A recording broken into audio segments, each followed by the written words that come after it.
नमस्कार किसान भाइयों, स्वागत है आपका कृषि लाल चैनल पर एक और नई वीडियो के साथ। आज हम जानेंगे तरबूज की खेती कब और कैसे की जाती है। तरबूज की खेती फल के रूप में की जाती है। भारत में इसे व्यापारिक तौर पर उगाया जाता है। ज्यादातर इसे जायद के मौसम में ही उगाया जाता है। इसमें 90% तक पानी की मात्रा पाई जाती है, जो शरीर में होने वाली पानी की कमी को भी पूरा करती है। राजस्थान में तरबूज को मतीरा और हरियाणा में इसे हदवाना नाम से भी जाना जाता है। गर्मियों के मौसम में तरबूज की बाजारों में कुछ ज्यादा ही मांग रहती है। इसे भारत के कर्नाटक, पंजाब, राजस्थान, हरियाणा, मध्य प्रदेश, उत्तर प्रदेश और गुजरात जैसे राज्यों में मुख्य रूप से उगाया जाता है। अब हम जानेंगे तरबूज की खेती के लिए उपयुक्त समय, मिट्टी, जलवायु और तापमान कैसा होना चाहिए। तरबूज की खेती किसी भी उपजाऊ मिट्टी में की जा सकती है। इसकी अच्छी पैदावार के लिए जो है बलुई दोमट मिट्टी को सबसे अच्छा माना गया है। इसकी खेती में भूमि का पीएच मान 5.5 से 6.5 के बीच तक का होना चाहिए।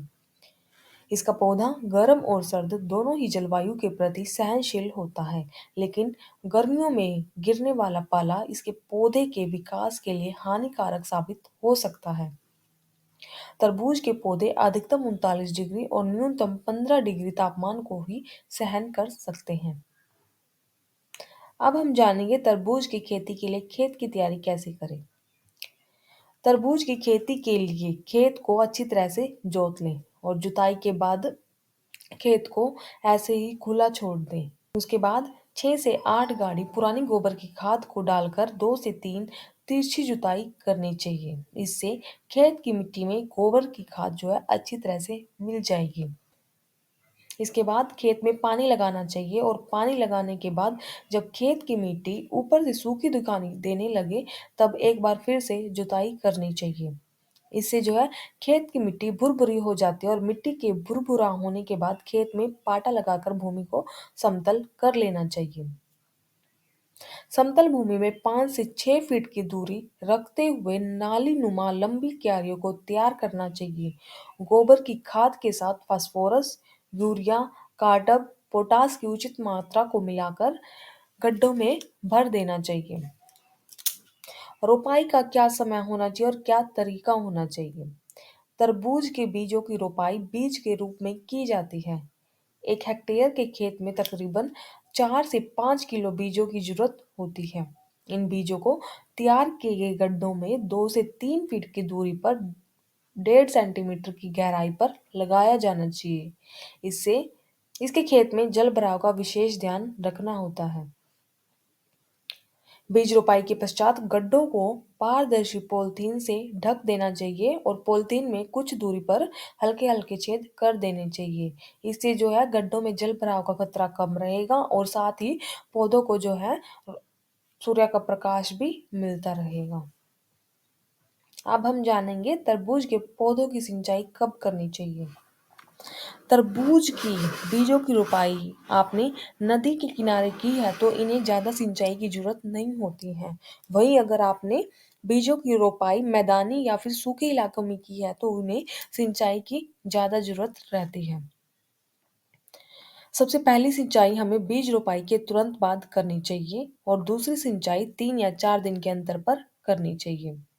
और जब इसके बीज अंकुरित होकर पौध बनना शुरू हो जाए तो उस दौरान इसके पौधों को प्रति सप्ताह पर पानी देना चाहिए।